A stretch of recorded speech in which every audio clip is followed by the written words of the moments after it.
If anyone had asked me which I liked better, high school or college, I always said college. Because knowing my salty nature, I tend to remember the bad more than the good. And in high school, I was peak emo, if you couldn't already tell. So maybe, just maybe, that had something to do with my decision to deem high school as a terrible experience all around. Here in this video, I'm visiting my old schools to properly reflect back on the awkward teenage phase, to see if it was really that terrible. And because apparently I was extra since then, I went to 2 high schools instead of 1, making the process to film this video just a lot more of a drag. Thank you, past me. You did it again.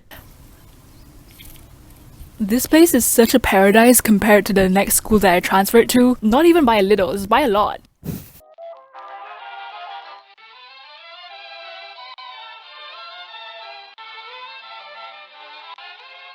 We start off here in our lovely SMK Tengku Afzan, which is an all-girls school. I applied here because I wasn't smart enough to enter something as high class as a cluster school. And here was the next best option. I remember my 12-year-old brain thinking, wow, an all-girls high school. This must mean the girls here are class, posh, feminine, and they have this air of confidence whenever they walk past a bunch of guys from another school that used to idolize them as much as I did in my head. Oh ho ho, I could not be more wrong. In this school, I met the loudest, craziest, straight up drunk without alcohol kind of girls. And honestly, that's much better than anything I could have ever imagined. Do you hear that? They're giving instructions on how to wear a mask properly. Good on you, Tengku Afzan, good on you. 17 stories up in his fashionable North Beach apartment. This hall is clearly where our school spent the most budget on. Most events were held here, from fancy competitions to Monday morning formal assemblies. I have many fond memories of this place, especially because this is where I discovered English drama for the first time. My senior once said that my scripts were good and that my stories were interesting, and you best believe that that compliment boosted my 13-year-old ego for the rest of the academic year, and let's be real, till now. This is where normal morning assemblies are held, and it is a really subtle way for teachers to show off their superiority because they'll be here sitting down under the comfy shade while staring down at the peasant students that needed to stand under the sun. But your girl made it in life because I was a prefect, so I was in charge of the PA system at some point in life, so I'll be up here with the teachers staring down at my peasant friends. Although I do remember really vividly that I really wanted to be a head prefect had I not transferred out of the school, but if that meant that I had to give up this comfy shaded spot, I might have given up on that dream too. Now I can finally say how I got this random injury that I have a really difficult time explaining to people, which is that I got a cut on my shin by a pillar. This is our lovely rusted PA system that needed 2 people to open because the lid is just too huge. So what we'd do is my friend would stand here and open the lid from here. Instead of this chair, we never had the glory days of a chair, okay? So we had to make do. I had to stand on this pillar to catch that lid. Amazing idea. Well, you might think to yourself, oh Adeline, it's not that hard, it's just opening a lid. Well, you're right, easy peasy. The only problem is that I'm stupid. So I remember catching that lid, and as I was coming down, my knee scratched against this edge and it cut pretty deep too. I remember my friend laughing at me before she started getting worried because I was actually bleeding. But yeah, good old times.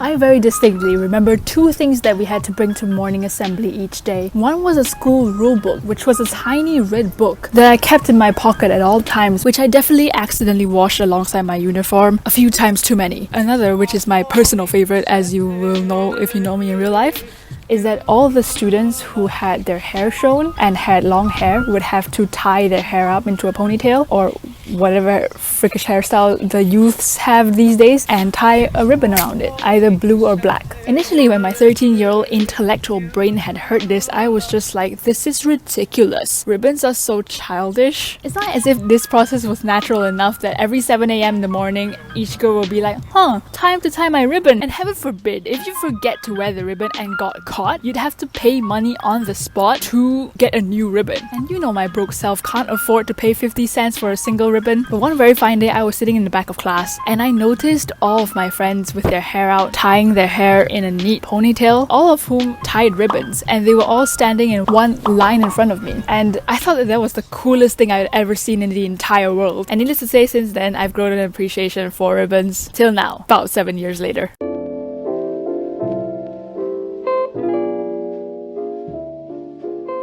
Aside from boring history and geography lessons, what did I actually learn from this school in the 3 years that I was here? That girls in high school can be dramatic beyond comparison. That if you insulted K-pop for even 2 seconds, you better off be dead. But most importantly, that everyone had a mutual understanding that no matter how you look, you were still awesome. And that each inch of fat that you had on your body is equally awesome. Yes, sometimes my group of friends argue like there was no tomorrow and we'd cry like hell and we'd feel like it was the end of the world or something. But deep down, I am sure that no matter how freaking long it took, we eventually let it go and we forgave everyone. Although all my friends have eventually gone on paths so different that I eventually drifted apart, I'm sure that they never forgot how happy we were during our loud, crazy, ribbon-filled days.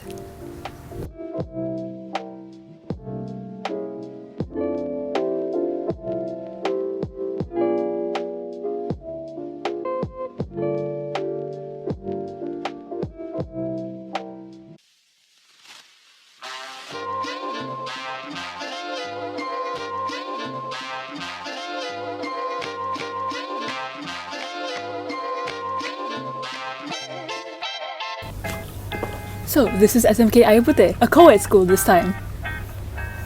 Before I start finding aesthetic spots to shoot my narcissistic videos of myself, I should explain why I transferred schools.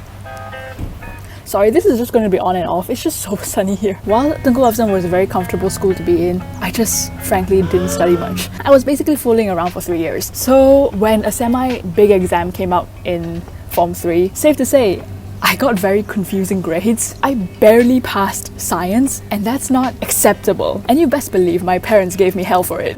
I almost had to give up the stereotypical dream of becoming a doctor as every Asian kid is told to pursue. And this was a huge deal. So do I stay in a school that I was comfortable in and that I liked but didn't challenge me as much? Or do I change to a clearly better school and hope to better myself in a sea of really talented people? Well, my parents and I decided to choose the latter. Jeez, this place is so noisy.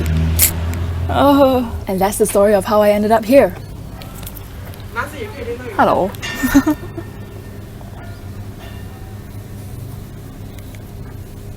So with the lowest confidence I ever had in my life, I transferred into a class full of geniuses that excelled in basically everything from grades to talking to members of the other gender. It was wild to me. Also, this is a shout out to that one person who threatened to tell the entire school and teachers as well about how bad my grades were so that he could bring me down, when in reality he just thrived on the hatred of others because all he wanted was attention in his life.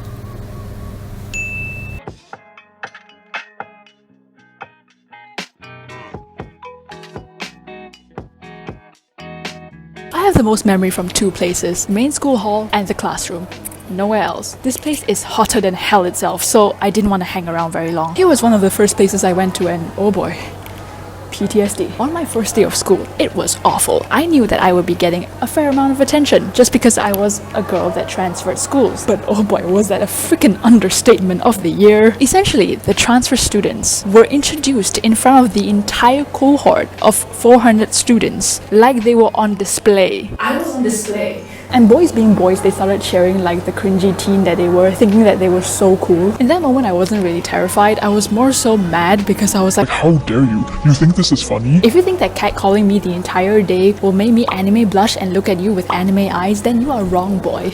Anyway, at this point, I had joined drama for 3 years already in a row, but Tengku Afzan never won. But here it was different. Everyone was really talented, so I had to be good too. And because of that competitiveness, we ended up advancing quite a bit. That opportunity was something I was really grateful for and is a major part of my life. So I can proudly say that I joined drama competition for about 5 years in a row. Never has anyone else been more dramatic than me. The year I transferred here was one of the hardest years of my life. I was convinced that I was very alone, and it did not help that one of the teachers literally told me, "You are an embarrassment to Tengku Afzan. The staff room is right here." That was the moment I knew that no matter what status I had or however smart I was, that people were always going to say mean things and that people were always going to hate me for no reason, and I just had to accept it. Jeez, was the conclusion of this entire 2 years just that haters are gonna hate? Sorry if I'm being super vague. If I told you the entire story, we'd be here for a while, and clearly you could probably tell that I do not want to be here for a while. Long story short, while it was tough, I was motivated enough to study harder, get those A's for all my subjects, with the exception of history. I still hate that with a burning passion. Also, I was not allowed to wear a ribbon in this school, and I was truly upset.